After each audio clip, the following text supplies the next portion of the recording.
Everybody's good morning. ಇವತ್ತು ಶನಿವಾರ ಆಗಿರೋದ್ರಿಂದ ನಮ್ಮಮ್ಮ ಮಾರ್ನಿಂಗ್ ಕ್ಲಾಸ್ ಬೇಗ ಹೋಗಿದ್ದಾರೆ. ತಿಂಡಿ ದೋಸೆ ಮಾಡಿದ್ದಾರೆ, ಆದರೆ ರೆಡಿ ಮಾಡಿಲ್ಲ. ನಾನೀಗ ದೋಸೆ ಇಕ್ಕೋಬೇಕು, ದೋಸೆ ಚಟ್ನಿ.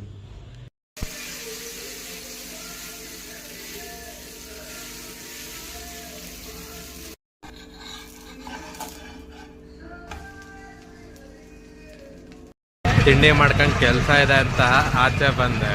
ಅದು ಸ್ವೆಟ್ರ್ ಹಾಕ ಬಂದಿದೆ, ಚಳಿ ಇದೆ ಅಂತ.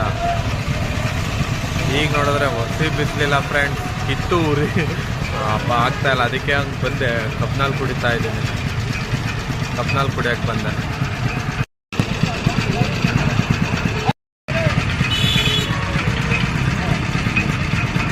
ಅಜ್ಜಿ ಮನೆಗೆ ಬಂದಿದ್ದೀನಿ. ಅಜ್ಜಿ ಮನೆಯಿಂದ ಬಂದು ನಿಮ್ಮ ಹತ್ರ ಏನೋ ಶೇರ್ ಮಾಡಬೇಕು ಅನಿಸ್ತು, ಅದಕ್ಕೆ ಶೇರ್ ಮಾಡ್ತಾಯಿದ್ದೀನಿ. ಯಾಕೆಂದರೆ ಇವತ್ತು ನಾನು ಕೋರ್ಟಿಗೆ ಹೋಗಿದ್ದೆ. ನಮ್ಮ ಅಪ್ಪಾಜಿದು ಡೆತ್ ಸರ್ಟಿಫಿಕೇಟ್ ಪ್ರಾಬ್ಲಮ್ ಆಗಿತ್ತು. ಹಾಗಾಗಿ ಏನಂದರೆ ನಮ್ಮ ಅಪ್ಪಾಜಿ ಅಪ್ಪನ ಹೆಸರು ಬರೋ ಜಾಗದಲ್ಲಿ ತಾತನ ಹೆಸರು ಬಂದಿತ್ತು. ಅದು ಕರೆಕ್ಷನ್ನ BBMP ಆಫೀಸಲ್ಲಿ ಮಾಡ್ತಾರೆ ಅಂದರು. ಆ್ಯಕ್ಚುಲಿ ನಮ್ಮ ಅಪ್ಪಾಜಿ ಡೆತ್ ಆಗಿರೋದು ಬೆಂಗಳೂರಲ್ಲಲ್ವಾ, ಬೆಂಗಳೂರು BBMP ಆಫೀಸಿಗೆ ಹೋದೆ. ಅಲ್ಲಿ ನೋಡಿದ್ರೆ ನಾವು ಮಾಡಲ್ಲ ಅಂತಾರೆ. ಬಟ್ ಈಗಿನ ರೂಲ್ಸ್ ಏನಾಗಿದೆ, BBMP ಆಫೀಸಲ್ಲೇ ಕರೆಕ್ಷನ್ ಮಾಡಿಕೊಡ್ತಾರೆ.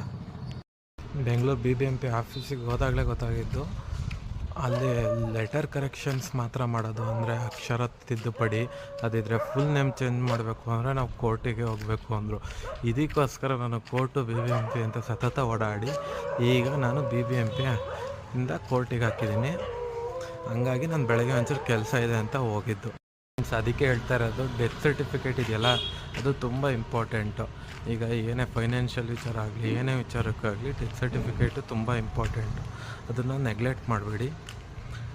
ಅವ್ರು ಸತ್ತ ಮೇಲೆ ಅದೇನಕ್ಕೂ ಪ್ರಯೋಜನ ಇಲ್ಲ, ನಾವೇನಕ್ಕೆ ಮಾಡಿಸ್ಬೇಕು, ಹಂಗೆ ಹಿಂಗೆ ಅಂತ ಯಾವುದೇ ಕಾರಣಕ್ಕೂ ತಿಳ್ಕೊಬೇಡಿ. ಅದು ತುಂಬ ಇಂಪಾರ್ಟೆಂಟು.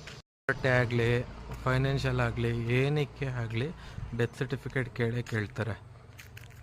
ಸರ್ಟಿಫಿಕೇಟ್ ಇದೆಯಲ್ಲ, ಅದು ಅಫಿಷಿಯಲ್ ಆಗಲಿ ಅನ್ಅಫಿಷಿಯಲ್ ಆಗಲಿ ಯಾರಿಗೆ ಅದೆಲ್ಲರಿಗೂ ಬೇಕೇ ಬೇಕಾಗಿರೋದು.